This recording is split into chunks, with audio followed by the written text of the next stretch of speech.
Binugbog ng kamalasan, hari ng sablay o kakambal mo yung kadiliman. Sunod-sunod na ba yung kamalasan sa buhay mo, yung tipong bawat galaw mo talo? Eto baka makatulong, depende kasi ang kung ano yung nakapaligid sa'yo eh. Pwede mong gamitin yung kalikasan para pumabor sa'yo yung sitwasyon. Kandili bracelet. Gawa sa sinukuan na kahoy, merong basbas, may kasamang orasyon. Kung pamilyar kayo sa piyaw na pagkamahal-mahal, ganun din yung epekto nito. Tinutulungan kayo maka-attract ng positive energy to work on your side. Kita naman sa reviews kung epektibo eh. Eto.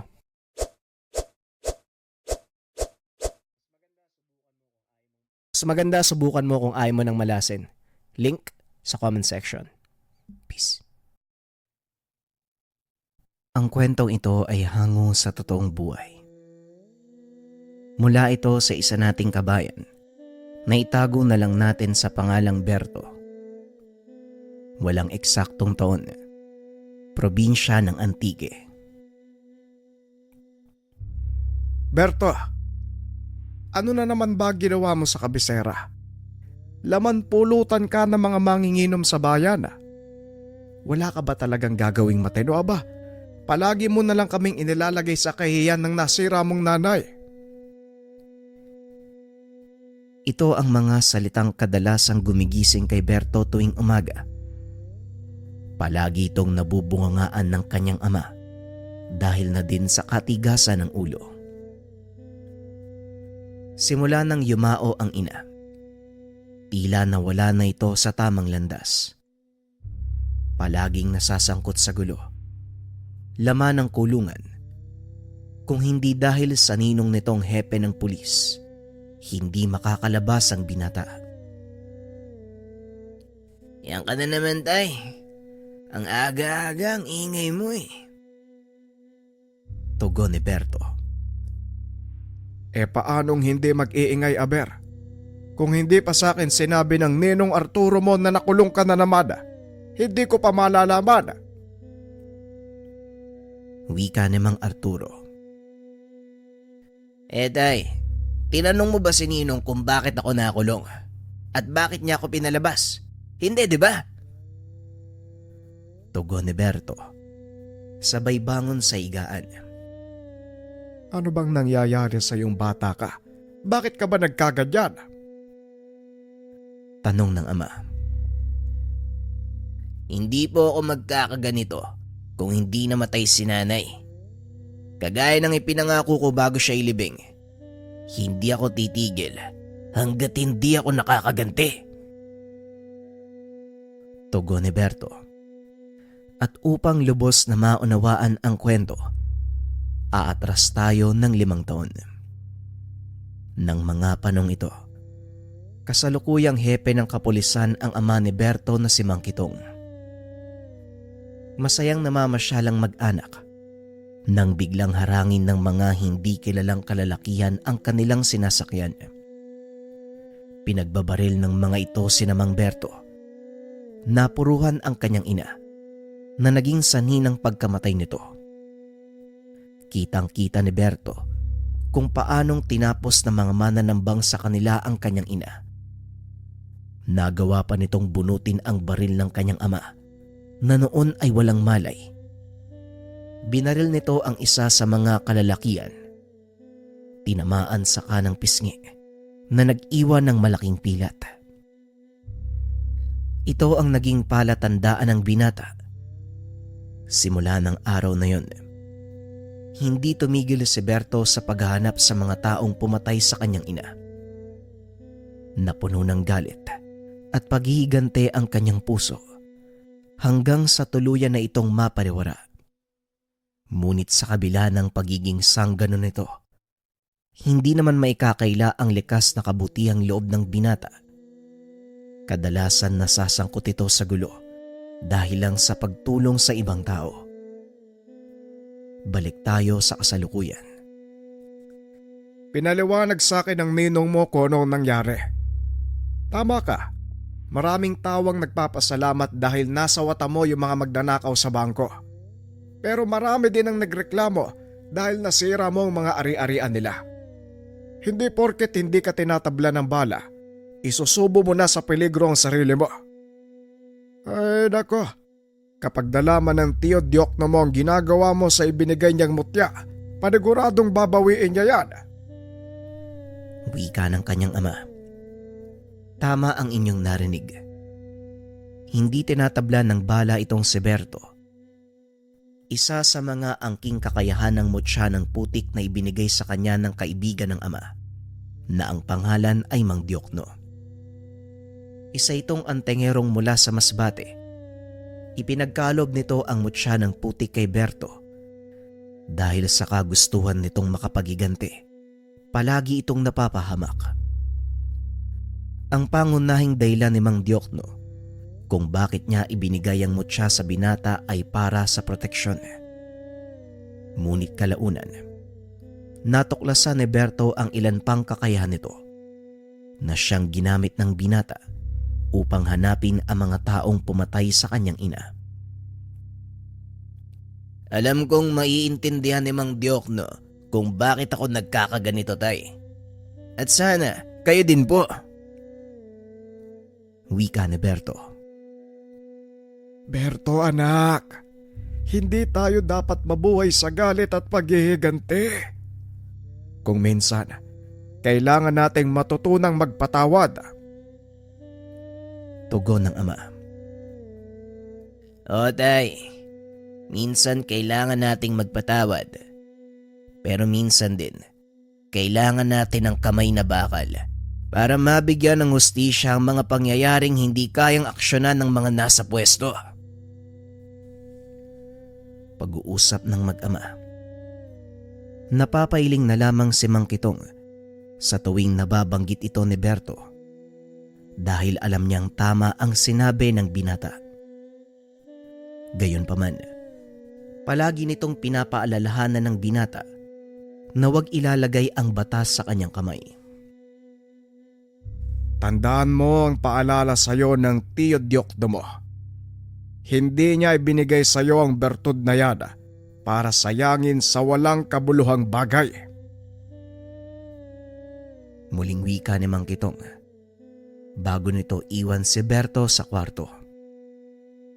Tuwing hapon lumalabas si Berto upang makipagkita sa kanyang kaibigang si Dario. O Berto, saan naman ang lakad natin ngayon? Bungad ng kaibigan. Wala muna, Dario. Nasermonan na naman ako ni tatay kanina eh.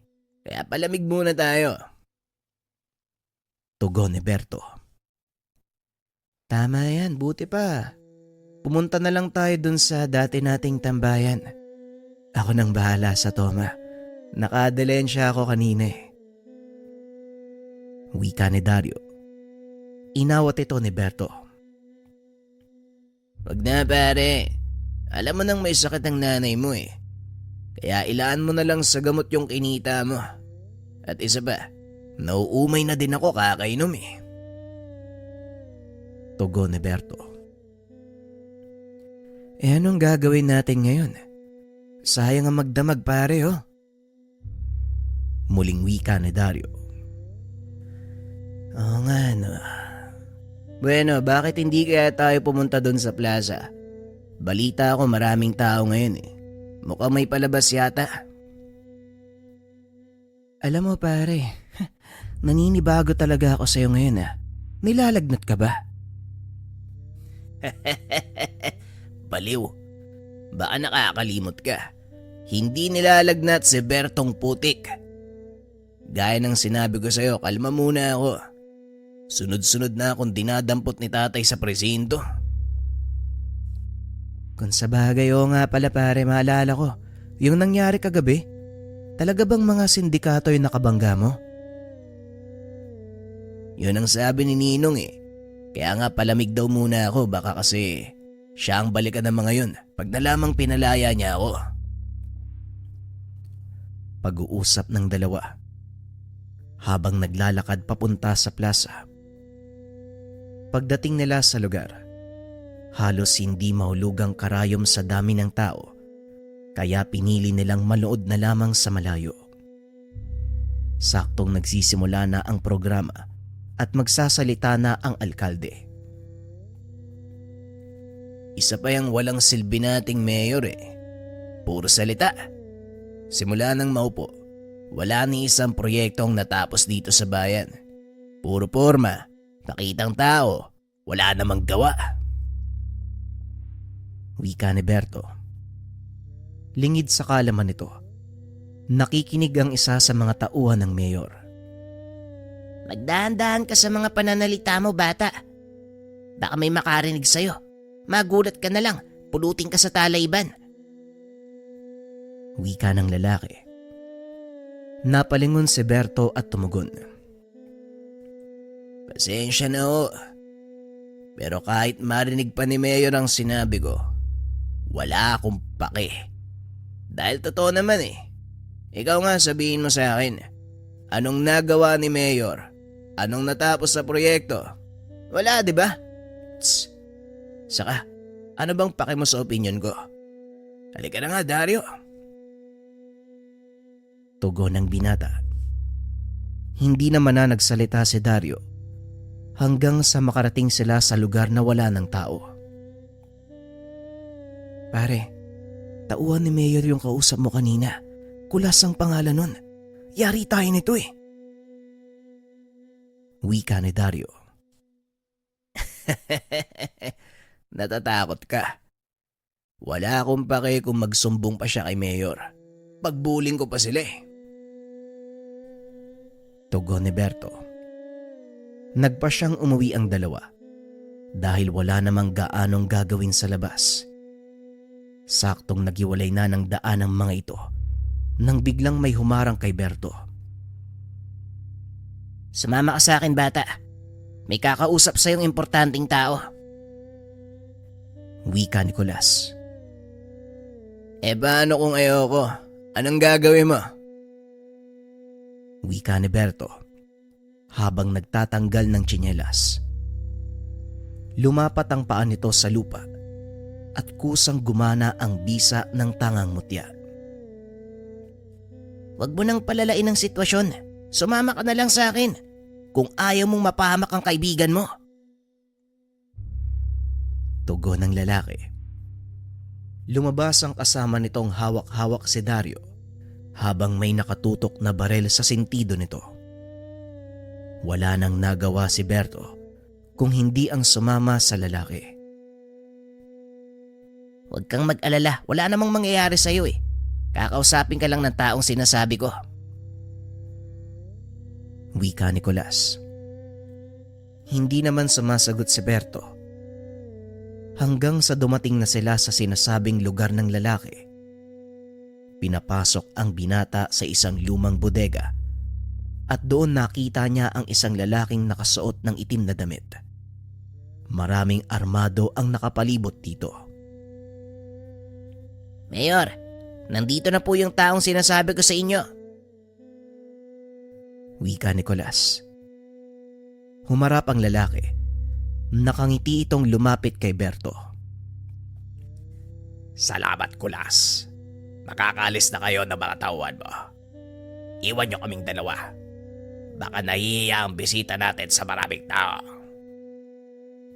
Wika ng lalaki. Napagtanto ni Berto na ang taong kaharap ay walang iba kung hindi ang mayor. Anong kailangan mo sa akin?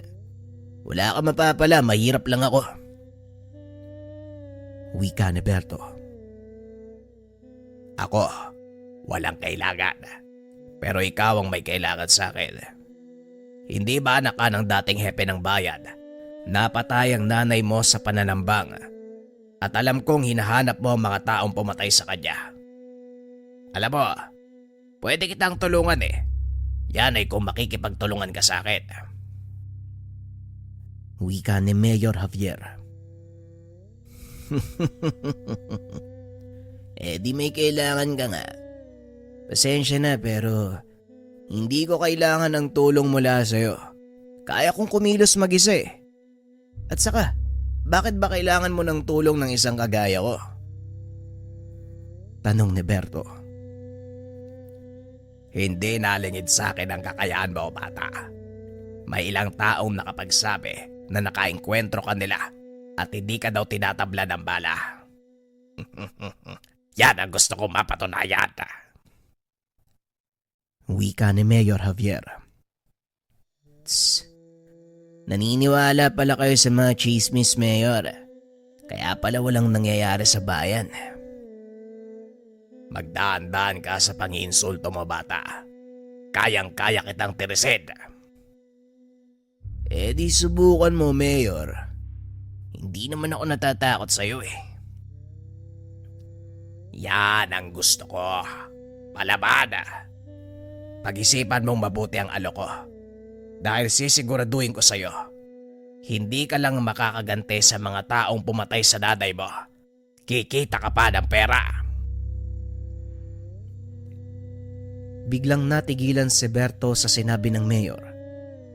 Kagad na itong nagpatuloy sa paglalakad. Hinarang siya ng mga tauhan. Hayaan mo siya, Kulas. Bibigyan natin siya ng pagkakataong mag-isip. Wika ni Mayor Javier. Kagad ding tumabi ang mga tauhan nito. Hinila ni Berto ang kamay ni Dario at nagpatuloy na sa paglabas sa lugar. Ano bang pinag-usapan niyo ni Mayor, pare? Tanong ni Dario. Iniinganyo ako ng taong yun na magtrabaho sa kanya. Ang kapalit daw, tutulungan niya akong makapagigante sa mga pumatay kay nanay. Tugon ni Berto. Nako pare, huwag kang magpapadala sa matatamis sa salita ng taong yan. Paniguradong gagamitin ka lang din niya. At sa uli, kapag wala ka ng pakinabang, siya mismo ang papatay sa'yo. Muling wika ng kaibigan. At alam ko ring sa oras na wala siyang mapala sa akin, guguluhin ng taong yan ang buhay ko. Kaya kailangang malaman ni tatay ang lahat para makagawa ako ng hakbang. Wika ni Berto.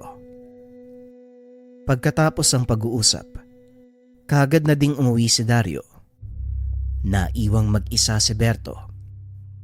At sa hindi inaasahang pagkakataon, nakasalubong nito ang taong nagbigay sa kanya ng bertud, si Mang Diokno. Berto, ikaw na ba yan, iho? Mabuti naman at nagkasalubong tayo. Medyo nalilito na ako sa lugar nyo eh. Ang laki ng pinagbago simula ng huli kong nagpunta. Wika ni Mang Diokno. Napangiti naman si Berto dahil tamang-tama ang dating nito. Tio Diokno, mabuti naman napadalaw kayo. Malapit naman na tayo sa bahay. Tara, siguradong matutuwa si tatay. Tugon ni Berto at kagad nang umuwi ang dalawa. Kagaya ng inaasahan ni Berto, tuwang-tuwa si Mang Kitong dahil nagkita ang dalawang magkaibigan. Kung hindi nyo na itatanong, si Mang Diokno, dating pulis na naglilingkod sa ilalim ng pamumuno ni Mang Kitong. Nang magretiro ang matanda, nagpa siya ding magbitiw sa tungkulin si Mang Diokno. Tinutukan ang pagiging albularyo. Kumusta naman ang panggagamot mo, Diokno? Balita ko, kilala ka na sa lugar nyo ah. Tanong ni Mang Kitong. Hindi naman sa ganun. Medyo marami lang ang nakakakilala sa akin pero hindi pa naman sobrang sikat. Mas marami pa ring magaling kaysa sa akin eh. Bueno, ikaw naman hepe. Paring Kitong, kumusta naman ang buhay ng retirado? Tanong ni Mang Diokno. Eto, nangungunsume dyan sa anak ko. Lumaking basagulero. Tugon ng matanda. Napakamot naman ng ulo si Berto. Yang ano naman tay. Alam mo naman ang dahilan ko, Tio Diokno, di ba? Wika ni Berto. Nako Berto, baka naman inaabuso mo ang bertud na binigay ko sa'yo. Siguradong alam mo kung ano ang magiging kapalit niyan, hindi ba? Tignan mo ang nangyari sa taong pinanggalingan ng bertud na yan. Asan siya ngayon? Ayun, nakikipagpatentero kay kamatayan.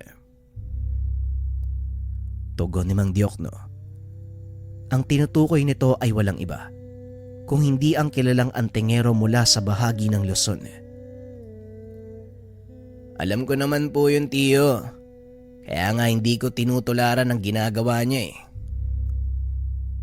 Tugon ni Berto. Ay nako, wag kang maniwala dyan sa batag yan.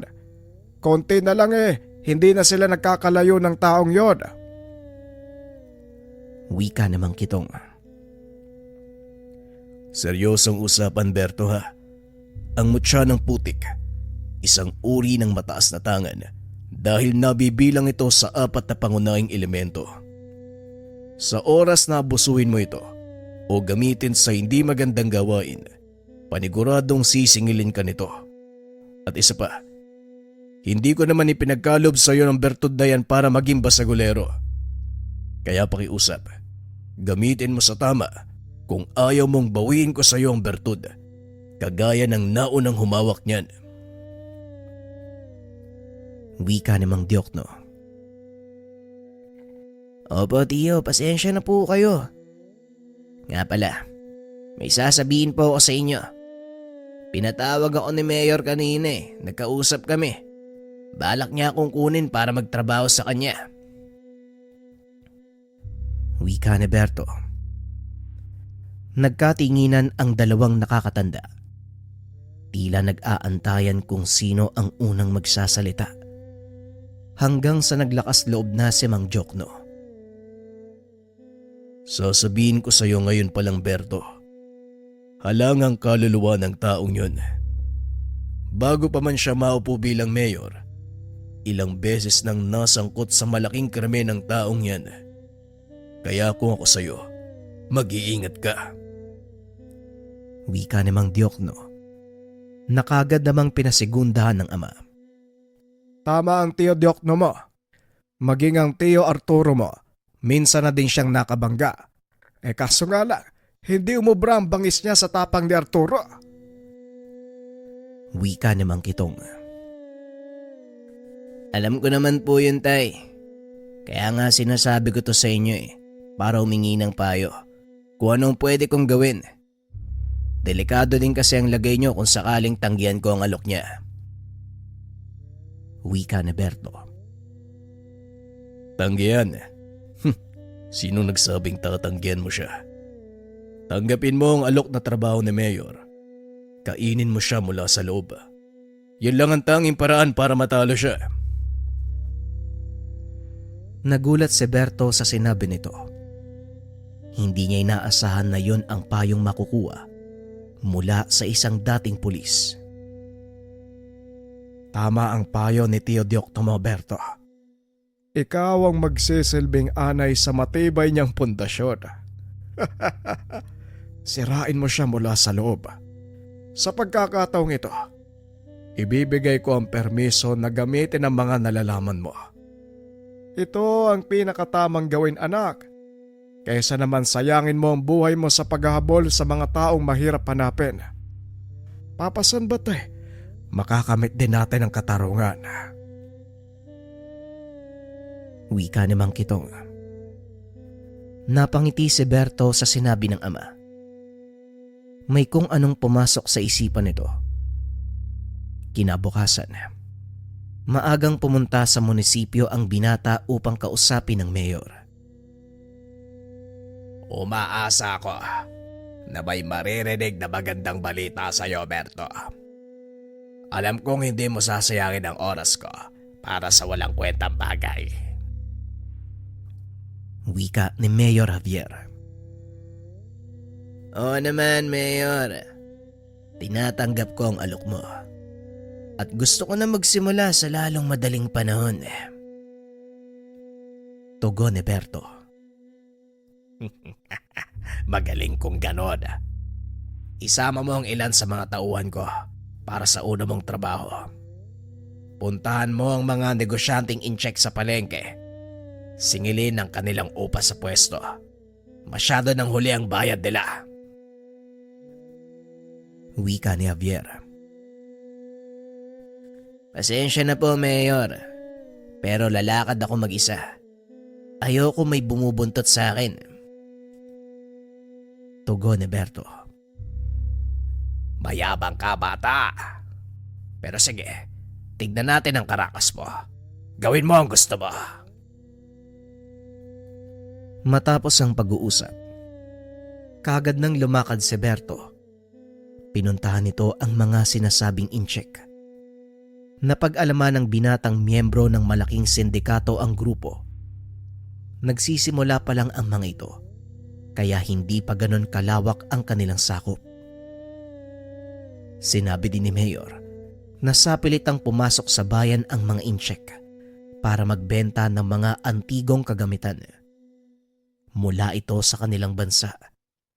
Ngunit higit pa dito ang natuklasan ng binata. Pinili ni Berto na manmanan muna ang aktibidad ng mga ito. At dahil sa maraming kakilala ang binata sa paligid, hindi nahirapan si Berto na makakuha ng lehitimong impormasyon.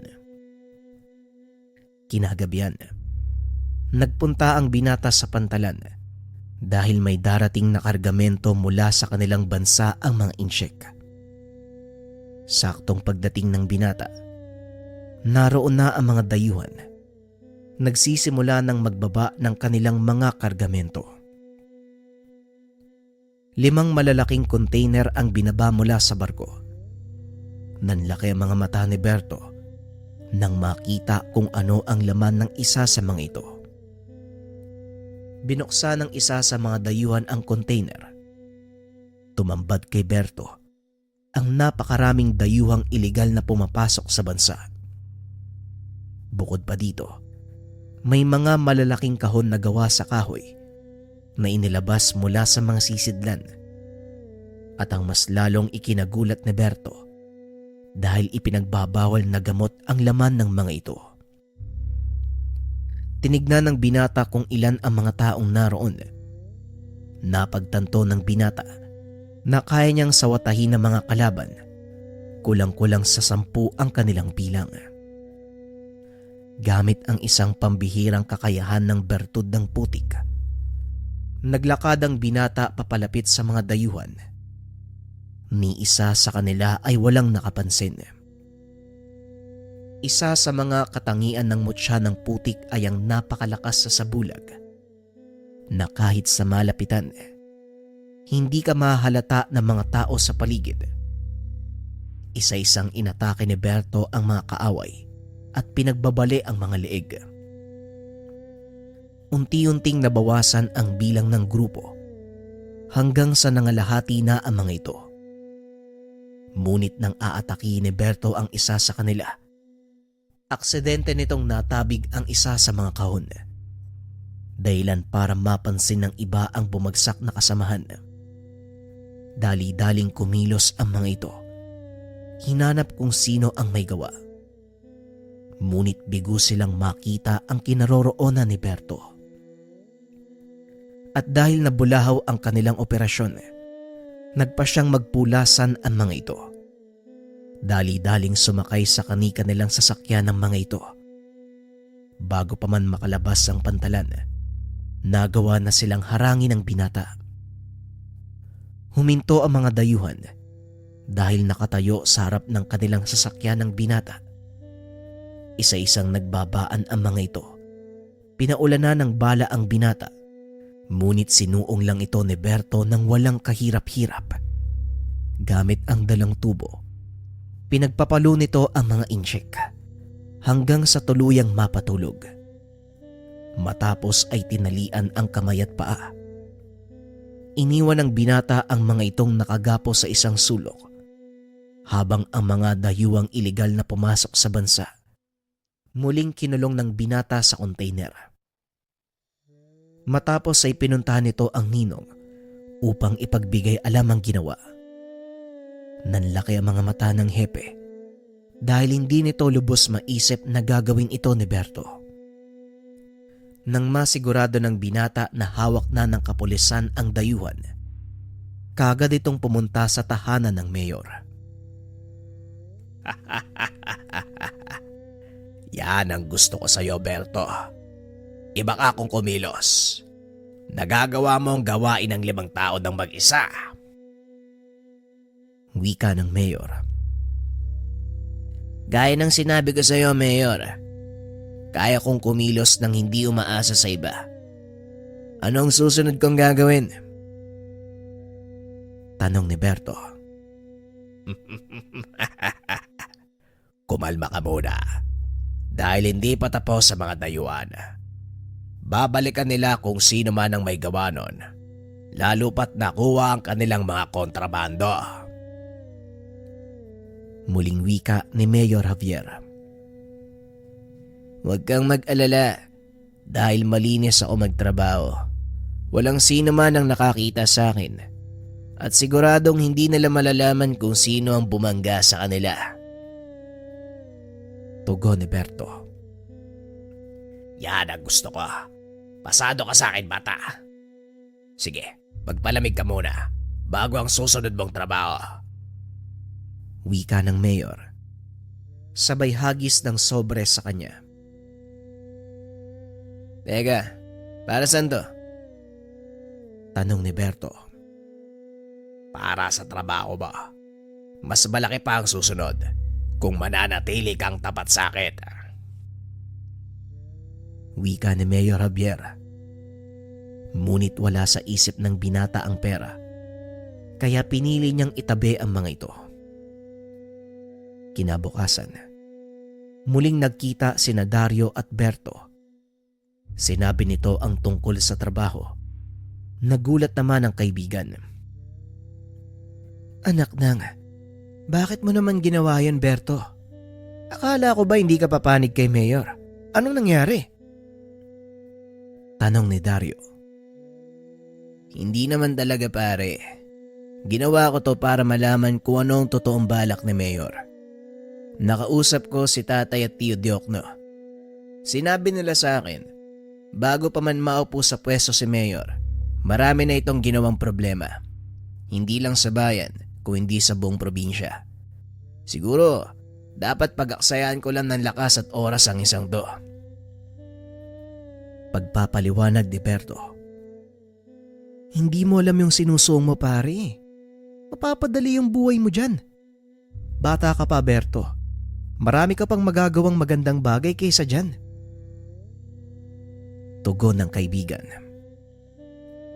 Yang ano naman, Dario Parang ang walang tiwala sa akin. Alam ko ang ginagawa ko. Huwag kang mag-alala. Hindi nila ako kayang patayin. Wika ni Berto. Ewan ko na lang sa'yo, Berto. Hindi naman kita mapipigilan Wes, kung ayaw mong magpapigil, baka pwede mo naman akong isama sa lakad mo. Wika ni Dario. Nababaliw ka na ba, Dario? Hindi pwede. Masyadong delikado. Ayoko mapahama ka. Kaya nga lumalakad ako mag-isa Ay nako, parang hindi mo naman ako kilala, pare. Sige na, sama mo na ako. Pag-uusap ng dalawa. Alam ni Berto na paulit-ulit siyang kukulitin ng kaibigan, kaya hinayaan niya itong sumama. O sige na nga, basta huwag ka lang haharang sa dadaanan ko. Yun Sige pare, walang problema. Ano bang susunod mong lakad? Yung mga sindikato sa palengke na nangongolekta ng tong sa mga nagtitinda. Sila ang susunod kong lalakarin. Nawawala ng dilehensya si Mayor dahil sa kanila. Matapos ang pag-uusap, kagad nang nagpaalam si Berto. Kinabukasan maaga itong nagpunta sa palengke upang asikasuhin ang sunod ay pinapagawa ng Mayor. Hindi pa man tumatagal ang binata sa lugar, kagad niyang nakita ang ilan sa mga ito. Kilala ni Berto ang grupo dahil maging siya, ilang beses nang nakabangga ang mga ito. Nagsimula ng mangolekta ang pangkat. Nilapitan ng binata ang isa sa kanila na itago na lang natin sa pangalang Buyong. Aba, tignan mo nga naman. Ang aga mo yatang sisirain yung araw ko, Berto. Anong ginagawa mo dito? Wika ni Buyong. Talagang matutuluyang masira ang araw mo kung hindi nyo ititigil ang ginagawa nyo dito. Tugon ni Berto. Biglang tumawa ng malakas si Boyong. Tinawag ang ilan sa mga kasama. Pinipigilan mo kami. Bakit? Ano ba sa tingin mo magagawa mo? Mag-isa ka lang. Huwag mo sabihing inaanak ka ng hepe. Muling wika ni Boyong. Samantalang si Dario naman, nakaabang lang sa sulok. Iniintay ang susunod na mangyayari. Hindi ako maasa kahit kanino. Nakita mo bang may kasama ako? Wala naman ah. Kaya ko kayong pabagsakin. Alam mo na yan, Boyong. Kaya kung ako sa'yo, itigil nyo na ang ginagawa nyo para maiwasan na natin ang mas malala pang eksena. Biglang nag-init ang ulo ni Boyong. Naglabas ito ng baril. Itinutok sa sentido ng binata at muling nagsalita. Sa palagay mo sasantuin ka ng bala ko? Sige, ngayon ka magangas. Wika ni Boyong. Isa-isang bumunot ng baril ang mga kasama ni Boyong. Nang makita ng mga tao ang kaguluhan, dali-daling nagtakbuhan ang mga ito palabas ng palengke. Nang makita ni Berto na ligtas na ang lugar, dito siya nagsimulang magsalita. Sa tingin mo, tatalab ang mga bala nyo sa akin? Tanong ng binata habang nakangiti ng nakakaloko. Di tignan natin. Tugon ni Boyong. Sabay kalabit ng gatilyo. Napapaling lang si Berto. Laking gulat ng kalaban dahil hindi nga tumalab ang bala sa ulo nito. Aray ko, masakit yan ah. Walang yang to.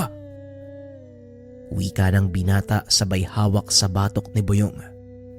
Walang tigil na inumpog sa posteng gawa sa tubo. Pinagbabaril siya ng ilan pa sa mga kasama nito, ngunit wala pa ring epekto. Tila tumatalbog lang ang bala sa katawan ni Berto, kaya nagpa siya ang mga ito na umalis na ng lugar. Sa kasamaang palad, hindi na nila nagawa pang makalayo. Dahil bigla namang lumitaw si Dario sa kanilang harapan, pinagpapalo ang mga ito ng dalang tubo. Ilang sandali pa narinig na ni Berto ang sirena ng pulisya. Kagad na itong niyaya ni Dario dahil paniguradong masisermonan na naman ito ng kanyang ama sa oras na mahuli. Sabat na tayo pare. Delikado kapag nadampot ka na naman. Wika ni Dario. Kumalma ka nga, Dario. Palagi kang natatarante, kaya ayaw kitang kasama. Parang nakalimutan mo yata, si Mayor ang nag-utos sa akin. Napailing na lang si Dario. Ilang minuto pa ang nakalipas ay tuluyan ng dumating ang mga kapulisan sa pangunguna ng hepe. Sinasabi ko na nga ba eh. Ikaw na naman ang may pakanan nito eh. Bungad ni Hepe Arturo. Nakakagigil na kasi ang ugali nila, Ninong. Mantakin mo, araw-araw silang nangongolekta ng tong sa mga nagtitinda. At kapag hindi nakapagbayad, tinatakot nila. Sinisira ang paninda. Hindi ko na masikmura ang ganong kaganapan. Wika ni Berto. Alam ko, Berto. Pero kahit kami walang magawa eh. Dahil nasa ilalim sila ng malalaking tao. May kukulong namin sila ngayon, pero siguradong kinabukasan lalaya na naman sila. Babalik sa dating gawain. Paulit-ulit na ganun, iho. Muling wika ni Hepe Arturo. Kaya nga ako nakisali na eh.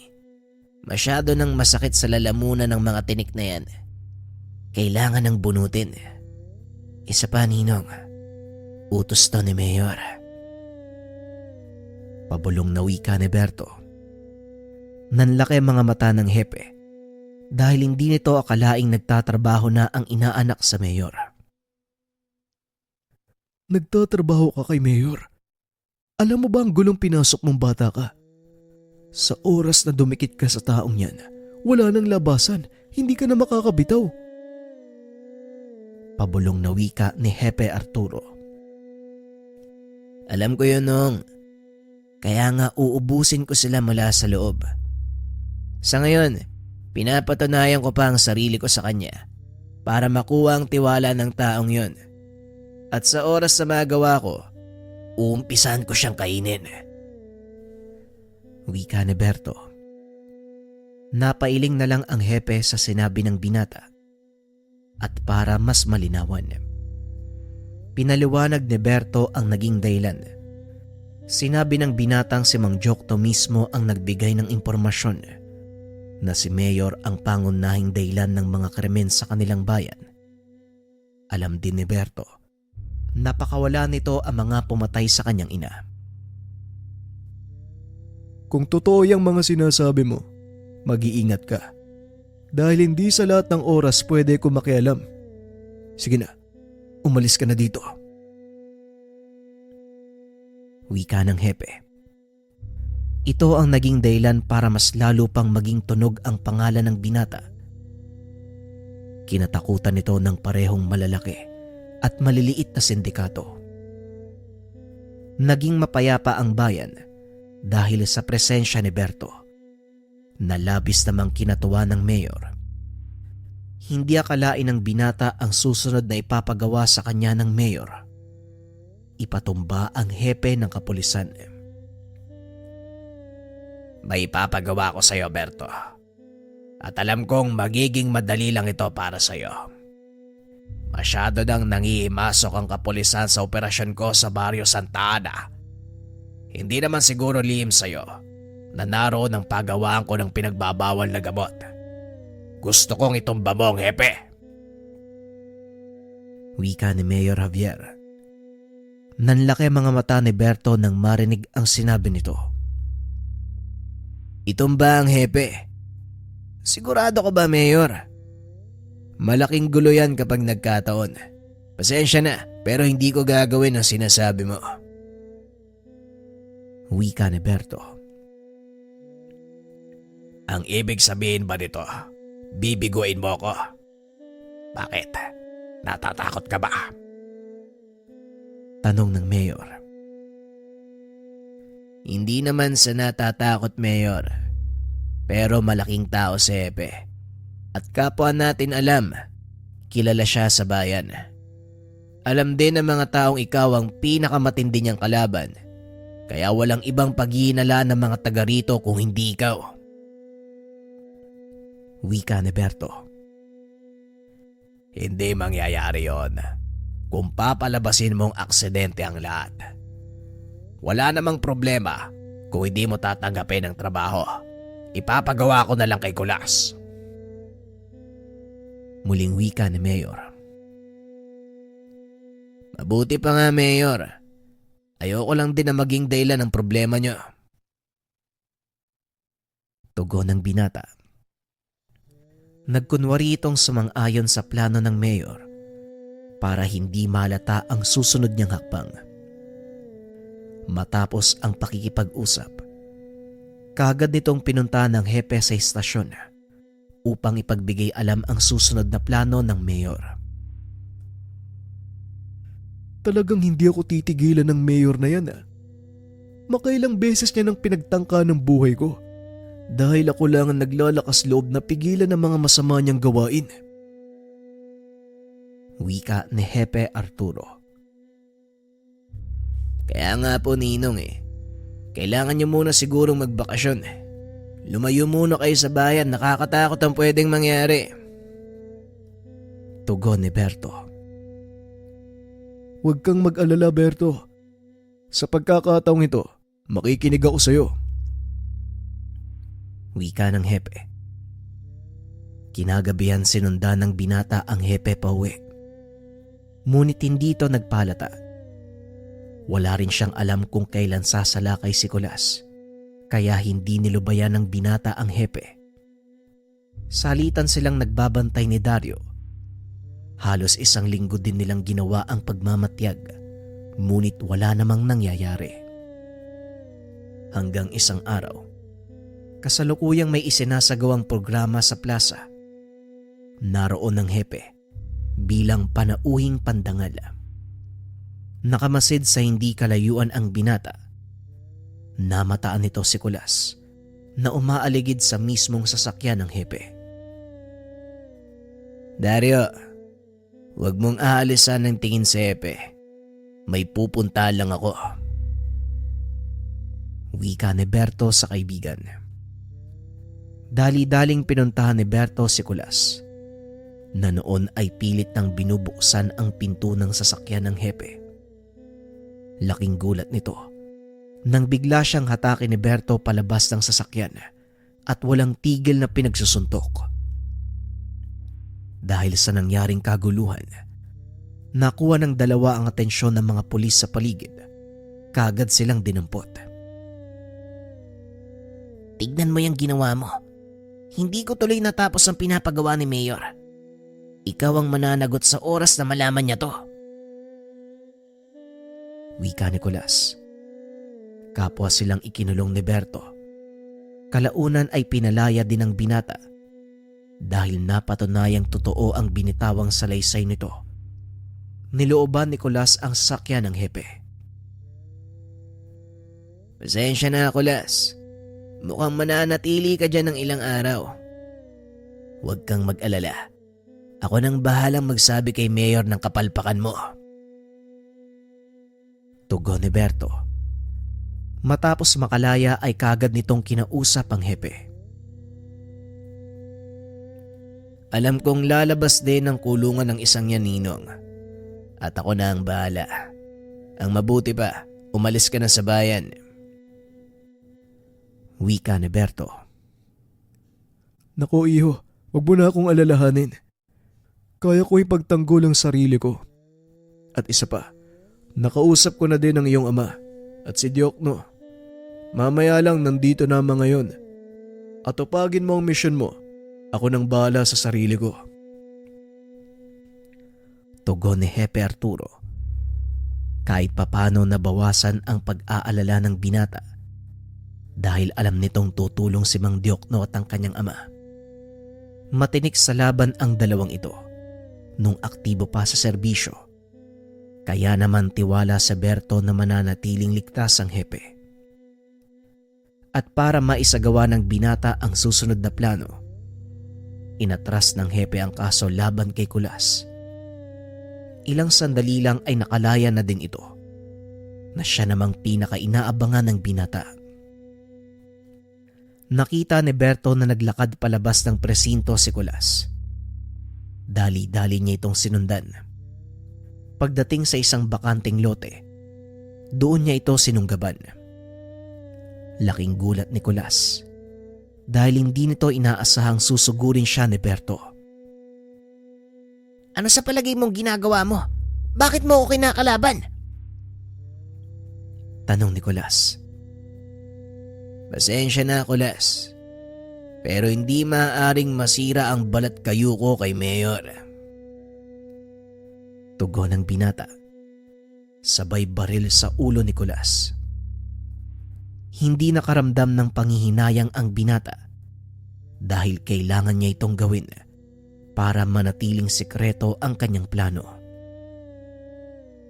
Pagsapit ng dilim, nagtungo ito sa tahanan ng Mayor. Saktong nakikipag-usap ito sa ilang katao.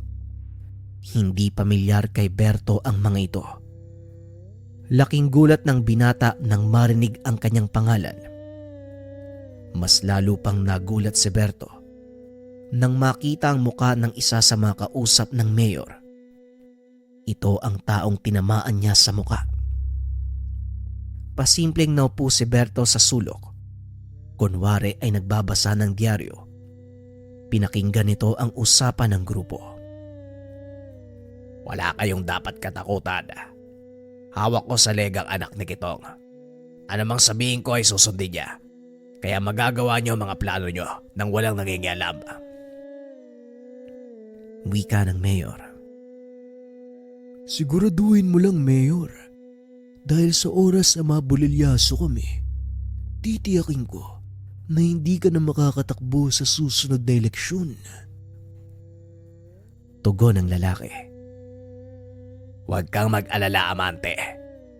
Ako nang bahala. Tugon ng mayor. Napagtanto ni Berto na ang pangalan ng taong pumatay sa kanyang ina, Amante.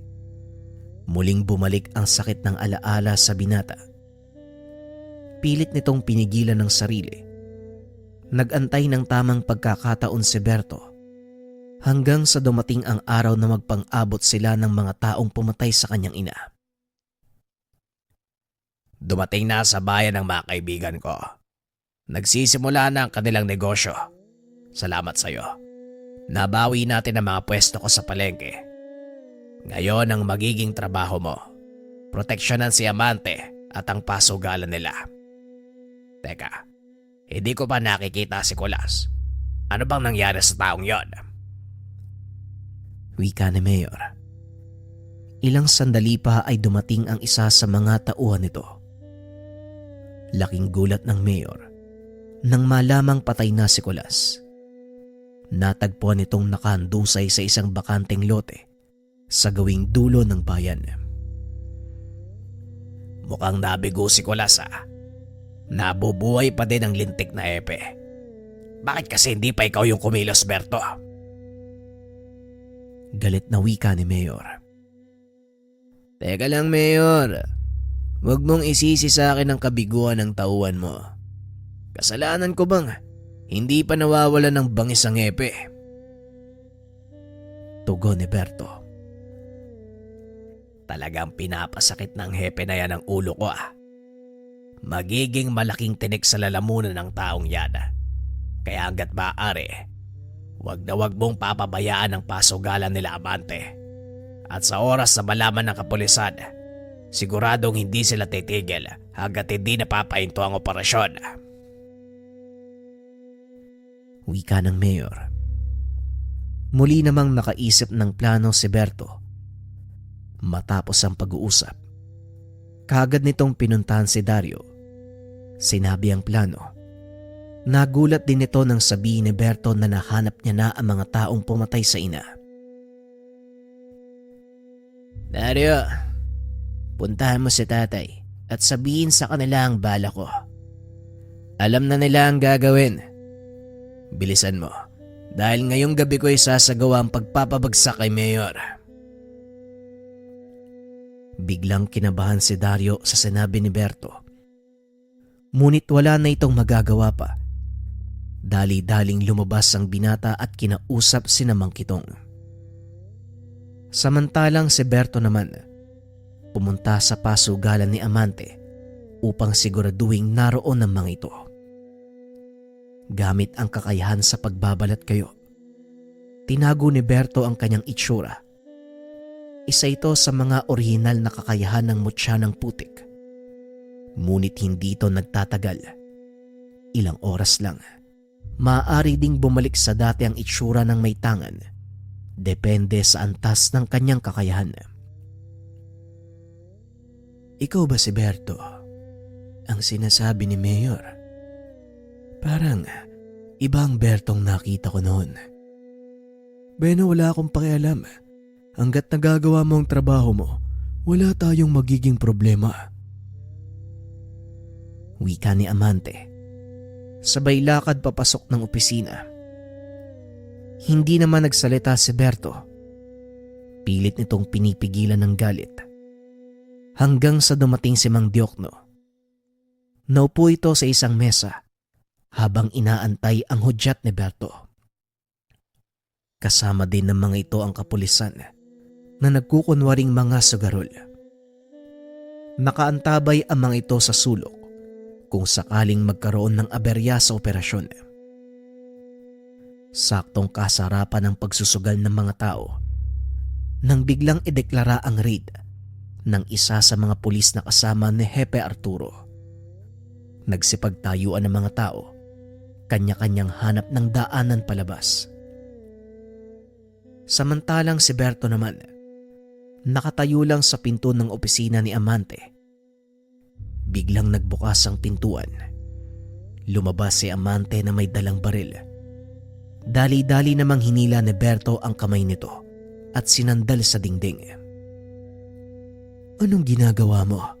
Akala ko ba tauhan ka ni Mayor? Tanong ni Amante. Oo, tama ka. Tauhan nga ako ni Mayor. Kaso ang Mayor na pinaglilingkuran ko, hindi pa nakakaupo at kasalukuyang hepe ng kapulisan. Wika ni Berto. Traidor ka. Hindi ko akalaing nagpalaki ng ahas si Javier na siya ding lulunok sa kanya ng buo.